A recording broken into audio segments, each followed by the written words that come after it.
Welcome back for Game 3 of the day, where Invictus Gaming brings in superstar top laner The Shy to their lineup versus 100 Thieves. This is going to be exciting. Flowers, The Shy versus Someday. The Shy considered one of the greatest top laners in the LPL. Mechanically, he seems to be unrivaled. This guy will play carries to perfection, and he is so exciting to watch. And when you compare that to Someday, who had a monster performance in 100 Thieves' first win at Worlds, you can't help but be excited to see what these two top laners will throw at in today's game. Someday, also considered by many to be the best top laner in the North American LCS, has had plenty of impressive performances for himself throughout this year, is the first team All-Pro top laner in the 2018 NA LCS Summer Split. He's had lots of great performances on a lot of different champions. Notably, one of the biggest ones that always sticks out in my mind, back in the age of Funnel, when everything was all about that one champion and everybody else supports him, Someday had the most farm in the game in 1v4 to save the Nexus as not the Funnel. Yep. Just a Jax on a mission. The man knows how to carry, and so putting these two against each other, this is another one of those moments, Vedius, where I really don't want to see Sion versus Ornn. Yes. I really want to see just the ability for these two to flex those muscles and see who comes out on top. Well, I'm not expecting that for The Shy. He's not typically that kind of a player, which means that you're always guaranteed to have something interesting, that's for sure. And I remember he was the guy that brought out Akali top during the playoffs. He likes to play things like Gnar, Kennen, Jace. He's that kind of a top laner, Flowers. The kind of a top The one that you see in your solo queue and you're like, wait, can I trust you? And then he pops off, gets 9 kills. You're like, I definitely can trust you. Yes, yes. Those are always so concerning because you see the guy in the lobby. He's playing something totally off meta. He's playing something super coin flip. You're like, well, if I don't dodge, this game could be completely free and I don't have to do anything because he'll be at inhib 12 minutes. Yep. If I do dodge and he's actually really good, I might have to play against the next game and then I'll feel really silly.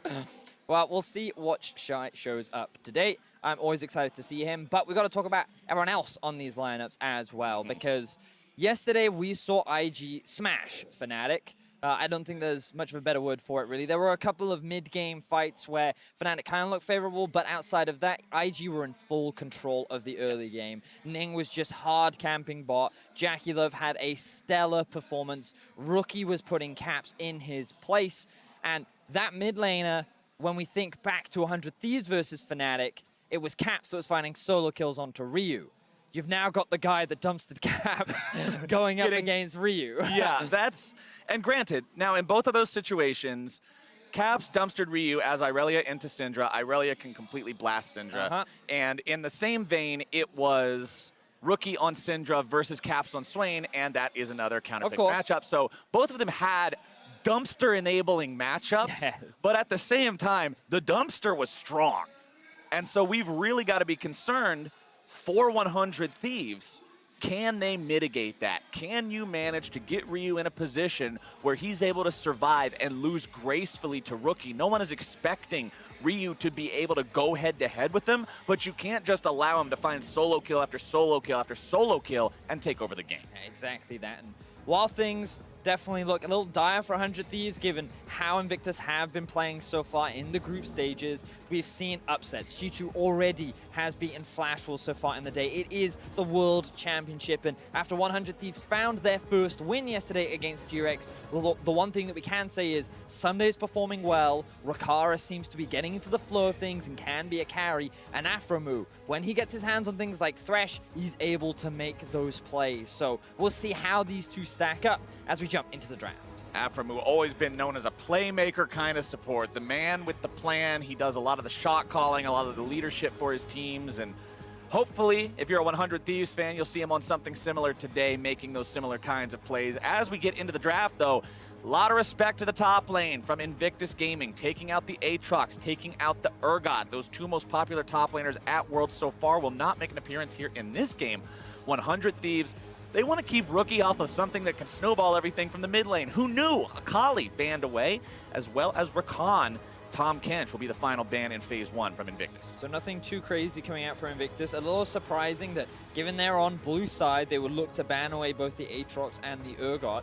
But clearly just wanting to take those off the board, see what else is in Sunday's champ pool, maybe even force him onto a tank so that the Shy can have some kind of favorable matchup that he can then look to take advantage of. We'll see as we approach our first pick. And not only is that a favorable matchup for the Shy, it's a favorable matchup overall, because one of the biggest carry threats on 100 Thieves is then on something that doesn't have as much agency, doesn't have as much autonomy in the game himself, and you will then be relying more on Ryu and Rikara to be carries, as Invictus Gaming will lock in the Kaisa for Jackie Love. First pick of this draft, 100 Thieves. Hovering over the Irelia there for a second. We had already talked about what a crazy win rate the champion had so far at Worlds.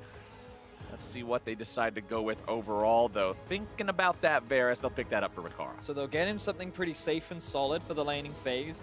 Yet to play Varus so far in his competitive year, but it is something that many AD carries are expected to play. And into the Kaisa, the range advantage that you have will allow you to generate a lot of pressure. And surprisingly, 100 Thieves going for the Irelia, kind of unconventional for their style. Of course, it can be flexed towards top and mid, but if we assume it's in the mid lane for the time being, this is not a Ryu champion, Flowers. I want to assume it's going top because it's absolutely not the kind of champion I think of when I think of Ryu. He is not really the star of 100 Thieves. He's not the guy that you look at this lineup and say, yeah, he's going to pop off. This is the dude who's going to make it happen. That's usually more Someday and Afromu. I would expect this to be a Someday pick, but we'll see how it plays out. Invictus Gaming, they're going to pick up the Thresh for themselves, keeping that one away from Afromu as well, and grabbing the Camille.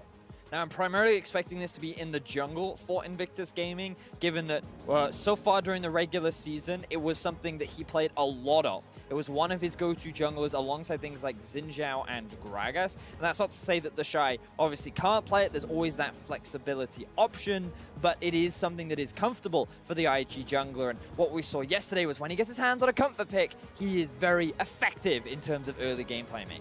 We'll see how many plays he can make this time around as Braum is locked in for 100 Thieves. You can see the stats on your screen there. Quite low overall for Braum so far in Worlds. Only 20% of games that he's picked in and doesn't even win half of them. Yeah, after the HP nerfs that he received over the last couple of patches, he's kind of fell off in terms of priority. Things like the Alistar, Rakan, Tahm Kench have really been the top dogs, the big bruisers, and he also doesn't offer an engaged tool. And right now, outside of the Varus, this is something that 100 Thieves are lacking, but they are kind of gearing towards the team fighting for the time being. They could still pivot to the split push style if they wanted to. Depending on where this Irelia goes will dictate a lot about how this draft plays out for 100 Thieves. Worth pointing out that although Braum hasn't been the most popular champion at the World Championship so far, it was one of Afromu's most played picks throughout the regular summer split in the North American LCS, up there with the likes of Alistar, which was banned out earlier by 100 Thieves. Going into the second round of the bans, it's mid lane, mid lane, mid lane, mid lane, mid lane, and some mid lane if you want to switch it up a little bit, as Syndra, Galio, LeBlanc are banned away, and the final one will change things up a bit with IG taking Kindred off the table. Now, I would kind of expect Under to go for something like an Olaf, but they may choose to go for a Talia to make sure that they have a bit of AP damage in their composition, but overall they still need some engage, so maybe they go for something like a Zac, but when you kind of look at Anders' playstyle, that doesn't really fit into it. So instead, they're just going to match with something that maybe not the strongest engage, will definitely kick off a fight. Oh, definitely so. We'll see if he can get in there early on, make those early game Xin Zhao plays that can be so effective. We actually saw Ning play that champion up against Fnatic and managed to have quite a lot of success with it against them. Maybe, just maybe, 100 Thieves can do the same thing back to IG. Let's see what they want to go about doing here for these remaining picks. Thinking about the mid lane, they were hovering Ryze. Lissandra locked in. Again, another flex pick. Both the Camille and the Lissandra can go in a multitude of different places, and this final pick for Invictus Gaming will kind of confirm a lot of the direction that IG is going for. They have more than enough damage right now. They could do with a bit of utility and kind of frontline in their composition, unless they kind of focus more on being able to play this 1-3-1 style, or maybe look for a couple more picks. It does seem, though, right now, they are going to grab themselves that frontline. Frontliner picked up, Sion in the mix. That means Camille's going into the jungle. Sion's likely going into the top lane, although You could have mid lane Sion, Yep. top lane Lissandra. Yes, That you is a could. possibility. We have to keep that in mind. 100 Thieves. Triple flex. Recognizing that, we'll see what they want to do here with that final pick. Remember, we are expecting the Irelia to go, or at least I'm expecting the Irelia to go to someday, which means mid lane Ryu will be on that rise, and that is much more akin to what you would expect for him. Yes. So right now, Rookie is sitting on the Lissandra, Ning is sitting on the Camille, and Shy is sitting on the Sion. So primary damage dealers going to be the jungler and AD carry for the side of Invictus Gaming. Rookie and Shy offering more of a frontline utility setup. It does give them the ability to play on their side lanes with either the Camille or the Lissandra. I'd quite like to see Rookie switching over to a teleport so that he can offer a little bit more map control. But we'll have to wait and see. Maybe he wants that Ignite so that they have the ability to set up kills in the middle lane. And now that we've passed the 20-second mark, it will be Rookie on that Lissandra. Rookie on Lissandra going up against the rise of Ryu, one of those champions that he plays a lot more than almost everything else. One of his trademarks, really, and he'll be taking Cleanse onto the Rift this time around, respectively so. There's so much CC on this squad coming out from IG. You got to be able to get away from some of it. Otherwise, an early game ganking champion like Camille that can get into those lanes with the hook shot could spell disaster for 100 Thieves. And I'm excited for 100 Thieves because this is definitely a bit of a different take. Going much more for the 1-3-1 style, the split pushing of Irelia and Ryze is something that they don't commonly do, or at least they haven't done during the NA/LCS. When I speak to your NA analysts, often I hear that they like those mid to late game team fights. They like to play around that Baron. Relying much more on Sunday's ability to carry in a side lane seems to be the direction that 100 Thieves are taking against IG. Sundays on Irelia. If you want to carry a game of League of Legends in the later part of 2018, this is one of the best darn champions you can possibly pick to do it on. And 100 Thieves would really love to find the win here. That would actually tie them up with IG in the standings going into the second round robin, whereas IG is looking to do what Flash Wolves could not do earlier and end their group 3-0 after that first round. Yes, they certainly are. They want to be alongside RNG, who topped their group, the LPL, yet to lose a game here at the World Championship. But have a look at this creative pathing coming in from Anda. Find Jackie Love early on there. Over the wall comes the Winter's Bite, but when you've got Baolan hanging around, he can throw the Lantern, get Jackie out of trouble. But that's a pretty big deal, because in terms of the early laning phase, starting with the Lantern means that IG's bot lane loses a lot of pressure. Thresh not going to really offer anything at the level 1. Will give Rakara and Afromu the early push, the early level 2, and considering Rakara is that new AD carry on the side of 100 Thieves, given that he is the guy that they didn't play with for the vast majority of the regular season, getting that early advantage is definitely a big benefit for him. But going up against somebody like Jackie Love, your work is cut out for you. He's had some impressive performances so far. In their last game against Fnatic, you can see the numbers there on your screen. 11, 1, and 8 in the KDA department, a part of over 90% of the kills, almost 800 damage per minute. This guy did so much damage in that game, and if he's allowed to run away with this game, you can expect him to do something similar. Definitely a player to watch in this squad. And Frost described him as the young prodigy LPL AD carry, very young player. I read in an interview that given that all the AD carries in the LPL get to play against Uzi, it's almost like an army of mini Uzis being developed over there. And, you know, you're starting to see it with how their performance has been coming out. Under suspicious. Rightfully so. Gets himself into a 1v1 against Ning, but now both top laners going to be heading down here as well. Rookie rotating over first means Onda could be in some trouble. Flash already expended. IG on the chase, going forward, looking to find that damage. Someday still only level 1, remember. Onda doing a good job getting himself away. First blood over to 100 Thieves. Two-man stun coming out now as well. Shy's going to be in some trouble, knocked up into the air, taken right back down. And 100 Thieves will find 2. Beautiful start for the 100 Thieves. 2 kills in their back pocket, and they go on to the jungler and mid laner. The double buff has been, the red buff has been taken away from Ning. We haven't even got to the second buff. Fight was too fast, Thaddeus. There was 1 buff. Oh my word, 100 Thieves kick off this game with a 1,000 goal lead. It could not have gone any better. And Under, he's suspicious. He's like, ooh, I'm not entirely sure about this. The enemy mid laner is roaming up. They're trying to set up a trap. The Shy is coming down as well, but They don't have the crowd control. Under just buying time, but also he's hitting onto Ning as well, meaning he gets low. He's just waiting for these cooldowns. And Sunday is there. Notice how he procs the passive, or the Conqueror rather, and is able to just dish out the damage with a quick flash in from Ryu on the back end. With a 3 versus 2 setting up in their favor, and a couple of levels coming through as well, allows 100 Thieves to secure themselves some quick early kills. The double stun from Someday right on point where it needed to be. That's honestly what I look at the most when I watch Irelia players. It's pretty easy to dash to low health minions and reset your Q. That's not too difficult. Timing the W, yeah, you've got to be able to time it against the CC, but again, I see a lot of people hit those. The stuns. The difference between a good Irelia and a bad Irelia is how well you can line those up. He waited for the right moment, made it happen, and 100 Thieves are off to a great start because of it. You know, and I heard some fans and even some analysts joking about how 100 Thieves are could be the last hope for North America. You know, because expectations going into this tournament, they'd be bottom in their group. They wouldn't be able to perform. So far in this early game, things are going great, and they just need to hold on to that kind of a lead as Ning now makes his way bottom. Ning coming bottom as Rakara gets flayed backwards, trying to get himself away. Now Afro flashes out of the way. Rakara now having to try to flash out as well, but the fight could quickly go the other way now as Onda shows up, wants to catch up to Balon, won't be able to find him. It's 1 kill for 0, going the way of IG. You hate it when it happens.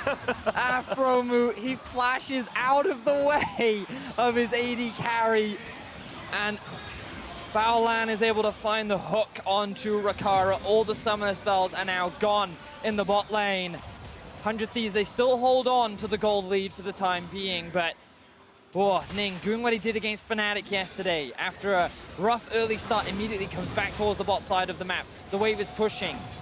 And note here, keep your eyes on Afro.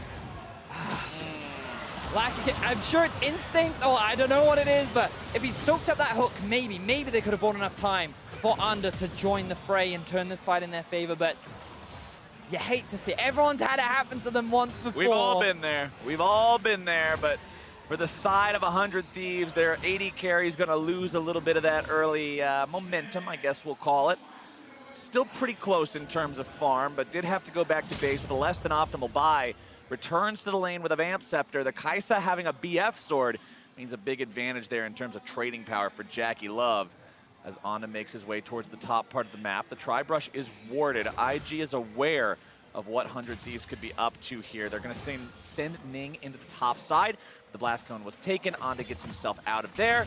Someday goes in, finds himself a decent little trade onto the Shy, gets back out of the Decimating Smash in time right as Ning shows up. Someday's not too worried about this one, still maintaining a very slight CS. And also, let's look across the entire board because Ryu, one of the players we had some concern around coming into this game, he's going up against Rookie, considered by many to be, at the very least, the best mid laner at this tournament. And thanks to the early first blood that he was able to get in his back pocket, he's sitting on a 500 gold lead right now. He has the level advantage. He's able to push Rookie back in this 1v1, and this is the best case scenario for him. No longer is he in this unfavorable matchup. And if he's able to play one of his most comfortable champions in a side lane, the way in which 100 Thieves will want to execute this composition with the Aurelia and the Rise, they're setting themselves up very nicely for success as they now look for a top lane dive. Diving onto a Scion can be pretty tricky, but Ryu's coming in now as well with the Realm Warp. Onda wants to go in there, prevent Shy from getting himself away on that one. Damage goes through, and they manage to find themselves what they were looking for. Onda barely getting himself away from the turret damage. Shy won't be able to do too much, and Rookie's not in time either. And again, the Shy is put even further behind. The kill goes down onto the jungler, and while this isn't the best case scenario, it gives him more items. It makes his early game power that much stronger, and it will enable him to keep these ganks up. As while the 100 Thieves bot lane is kind of, they're holding their own considering they fell behind in terms of the early lane. FaZe and Ning still looking to play around Jackie Love and Baolan, the big carry of yesterday, as we move into the 7.5 minute mark. And I can see why you would want to play around Jackie Love. I mean, the guy has been a big carry for the side of IG, and at the same time, you're looking to put pressure onto Rakara. You're looking to put pressure onto the player at this tournament who has the least experience at the highest competitive level. But yesterday, he did manage to pop off 9-0-9, on that Xayah. Managed to have almost 80% kill participation, 900 damage per minute. He was putting down plenty of pain of his own. Still didn't come out of the lane the best, down 7 CS at 15 minutes, but he's showing good signs there and that he can manage to hang on if he can get through the early game all right.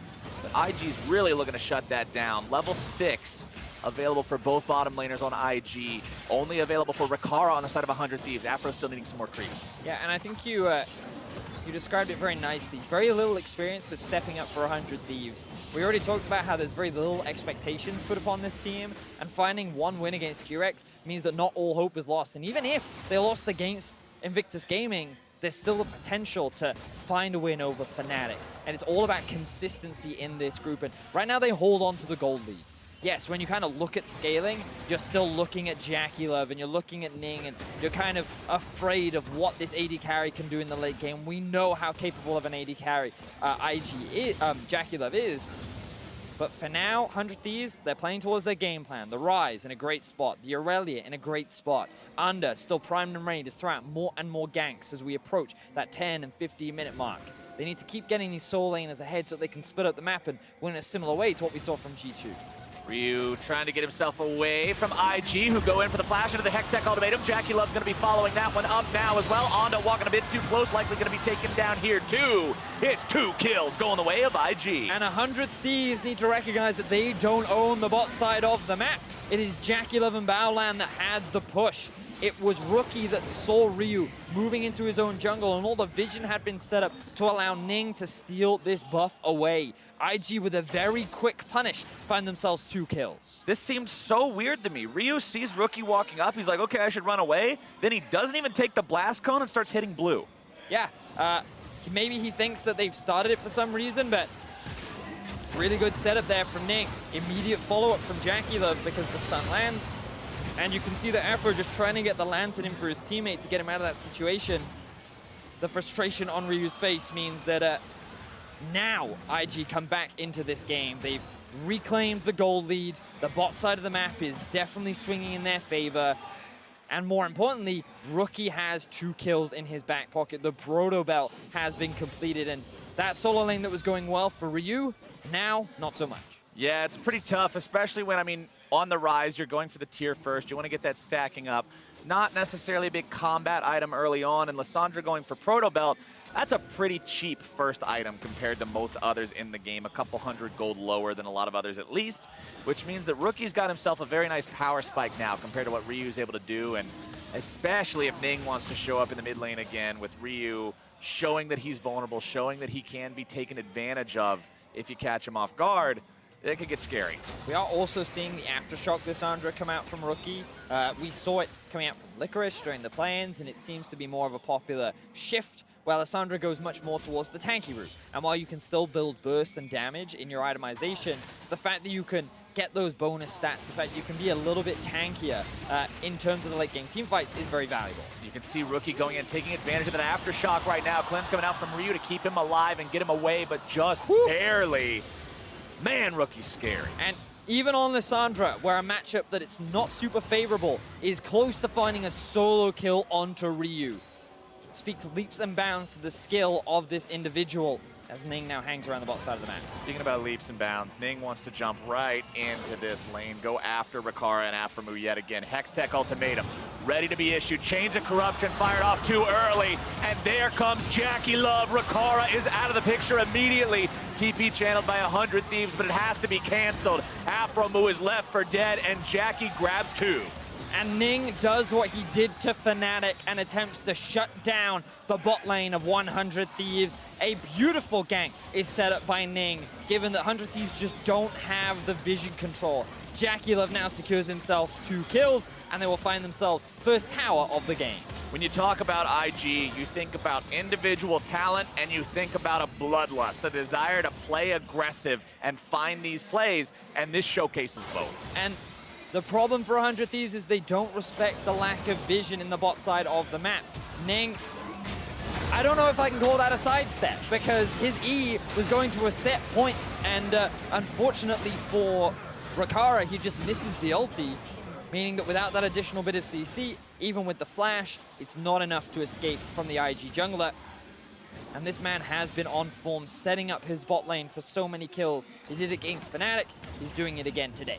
Yeah, Ning's having a hell of a tournament. He did it against Fnatic, and the opening game that IG played in the group stage as well, he played the Zac and really had a phenomenal performance on that one. Yes. He's just been doing so much work in the jungle, and even with this game, starting off as poorly as it did in that top river with the 2 kills going the way of 100 Thieves, he just instantly bounced back. Said, all right, a little bit of a speed bump, no worries. We got the spare tire already ready to go. We're going bottom lane. We're getting this started down there instead. And now he's 1-1-3 on the Camille. And that's what I love about LPL junglers. And that's kind of why Vitality remind me of LPL players sometimes, just because even if they fall behind, they still look for plays. They're still very proactive. They're always looking for opportunities, lanes to play around, enemies to punish. And Ning is one of the best examples of a jungler that is sometimes feast and famine. Maybe when he shouldn't look for ganks, he still tries to make them happen anyway, and he gets punished for it. But so far in group stages, it has worked out fantastically. It seems that the Western teams just aren't quite used to this level of aggression. Well, IG, I wouldn't expect to have any plans of pumping the brakes anytime soon. There's no reason to. They're up 2,000 gold. They're up 1 turret. They've got their bottom lane rotated in towards mid lane that 100 Thieves now has to answer.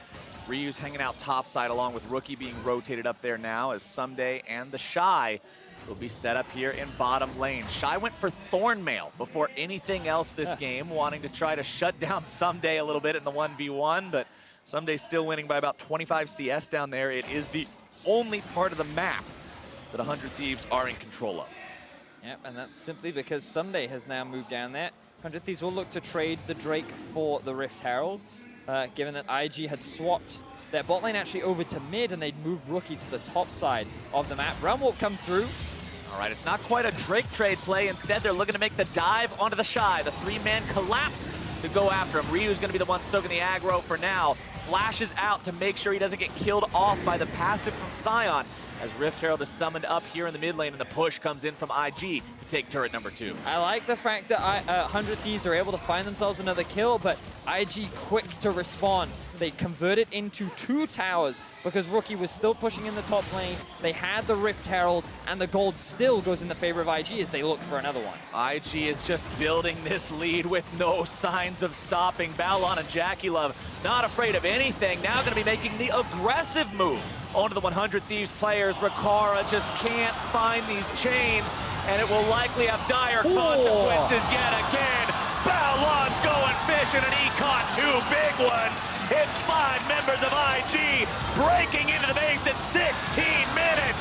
Ning's gonna drop, but Ryu and Anda are going with them. A double kill over to Jackie Love, and someday it's not your day today. IG's gonna manage to kill everyone else. Jackie continues going forward. He finds himself the ace. He's still gonna live through it. They're still gonna break that base open.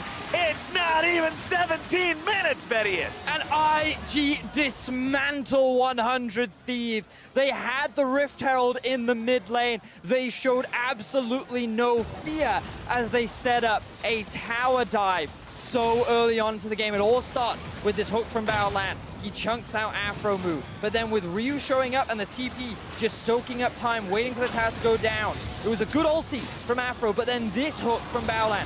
Flash into the Flay as well to lock in the bot lane of 100 Thieves. In all of this, the Rift Herald is still alive, and IG just like, focus on 100 Thieves, don't let them take it, let's get the tower. You know what? Let's add some kills as well. Someday doing what he can, but he's a 1 versus 4. And he's only just barely able to protect his inhibitor. Coming into this game, I was gonna say that although IG are looking very strong so far, I think the one part of the game that you would look at as vulnerable if you're 100 Thieves would be the mid game for the team. Even in their victory yesterday against Fnatic, IG had a couple shaky moments during the mid game where they got really aggressive in the enemy jungle and things could have gone the other way around, but this time around, I'm not seeing that shakiness when they can break the base at 16 minutes. It just seems like this team is strictly on a mission, and 100 Thieves is totally struggling to have any sort of an answer. And we talked about Jackie Love at the beginning of this game. There have been 10 kills, and he has been involved in every single one of them. As has Baolan. Along with his support, yes. This bot lane, again, is here to step up and carry this team to victory. And a lot of it is thanks to Ning. He is setting up those plays. Yes, the early deficit did come through, but you just can't underestimate this guy. Jackie Love, Frost graded him as the 3rd best AD carry so far in the championship. And you can kind of see why, because you give this man a finger and he will take your whole arm. The lane inhibitor drops 18.5 minutes into this game. And by the way, Rookie's itemization, active item number 2 completed, Zhonya's Hourglass. For those who might have missed the explanation about Aftershock Lissandra, she goes in. She drops her CC with her W. That's 2.5 seconds of insane armor and MR, nearly unkillable. Then she goes into the ulti mode, casts on herself, 2.5 seconds, actually invincible. Then she goes into the stasis, 2.5 seconds, actually invincible. Welcome to Why Can't I Kill This Damn Popsicle Woman? And the answer is, this build makes it so hard to drop aggro onto her and keep it there at all. Rookie is going to feel so comfortable going into the Thieves lines and disrupting everything. 100 Thieves, even if they had a fire type, they wouldn't be able to melt through those kinds of defenses. Rookie is extremely strong right now, and you will see him diving onto the backline alongside the Shy, who really hasn't been the talking point at all of this game. It's all been about Jackie Love. He was put on Scion duty. IG continuing with this. The Baron hasn't even spawned yet, Flowers. No reason to go for something if it's not even there. Instead, IG, it's a 5-man death ball in the bottom lane. The chains finally connect from Akara, but only onto the enemy tank. 100 Thieves will do their best trying to defend here, but Ning's already found the kill onto the enemy AD carry, keeping himself alive for now with a stasis damage. Still going to be piling in. Rookie grabbing the kill onto Baolan, going into stasis himself. Nearly taken down, but not going to be falling yet here today. Ryu will likely drop at the very end of the fight, and IG grabs a triple onto their mid laner, losing only their jungle. They're onto the Nexus turrets.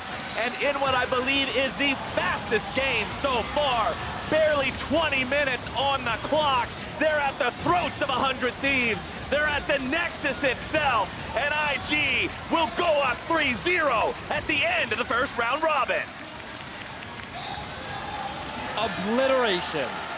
That's all you can say. That's an understatement. Oh my word. Invictus Gaming looked so good after the first 3 minutes of the game. I mean, when you can have that top lane fight go as bad as it did, using summoner spells, coming up 0-2, and then just instant mental reset. It's like the thing from Men in Black, where they wipe your memory and they say, all right, have a nice day. They mental reset themselves and immediately just played the game as if it never happened. This team is ferocious. The LPL now 8-0. EDG will be going up against KT at the very end of the day to see if the LPL can get that 9-0 scoreline and match the all-time Korean record of 9-0 coming out of groups. The LPL have looked insanely... And you know, I was optimistic for 100 Thieves. I was like, this is a perfect start. This is exactly what you want. But Ning does what Ning does. And he went to the bot lane.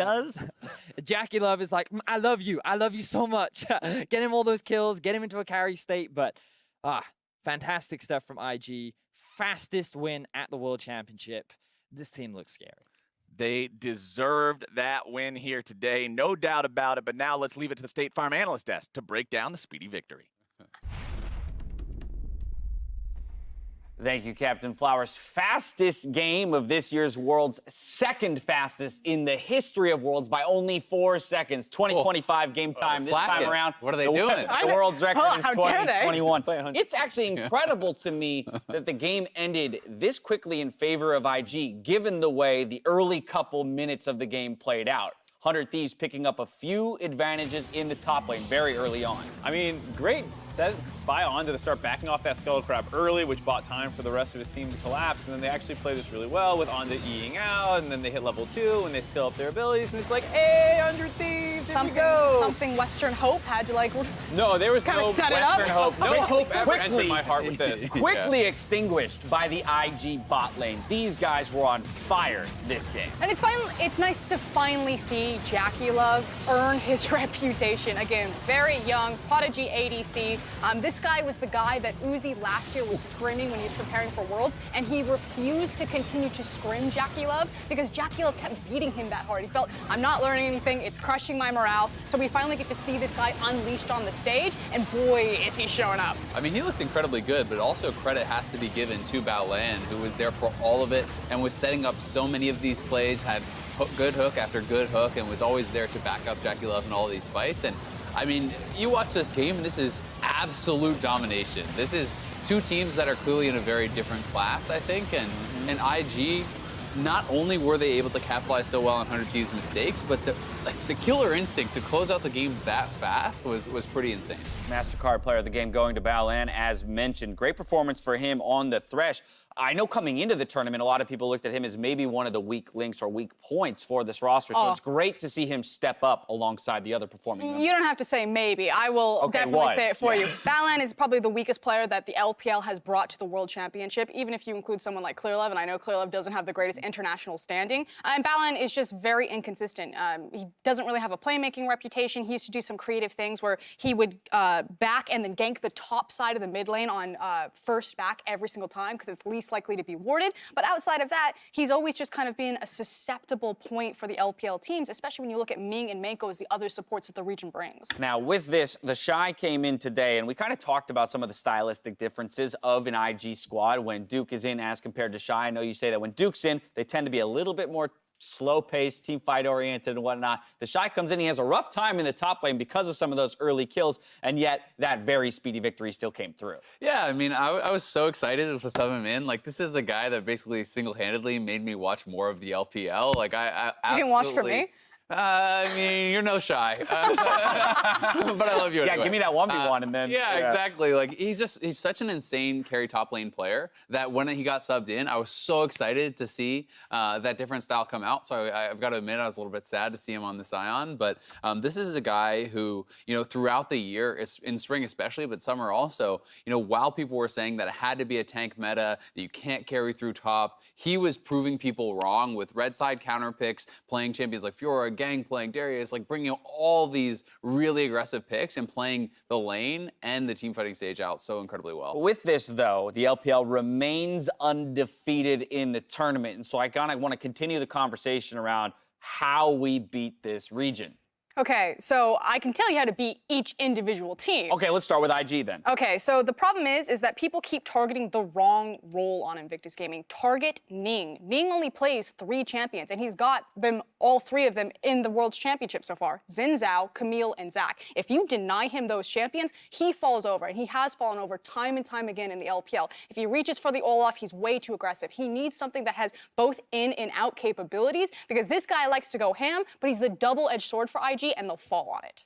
Mark, what is your assessment there in terms of how to beat are we the talking LPL? about like 100 Thieves beating them or the rest of the world beating them? I think just the rest of the world isn't, not isolating this matchup. Yeah, I think you can look at the Fnatic game as a good example of how sometimes they will go really over-aggressive trying to end the game out. And so if you're targeting Ning as someone who is one of the people who is most prone to going over-aggressive, knocking him off his most comfortable champions is a great way to do that. I also think if you're looking at bot lanes, like, Jackie Love's amazing, but if Baolan is another potential problem, I think the support champion pool actually has a fair amount of counter picks in it right now, where like you let the Rakan through, you take the Leona, you take Nautilus and the Thresh, all these different things that you can do. And so if you're looking at those 2 players as the weak points, those are the 2 players you should focus on banning out and counter picking the most. All right, well, just some assessments of how to beat IG as the LPL again remains undefeated and IG moves to 3-0. Next up, we've got an interview with the jungle Ning after the break. And coming up next, we've got Fnatic versus G-Rex, so don't touch that browser.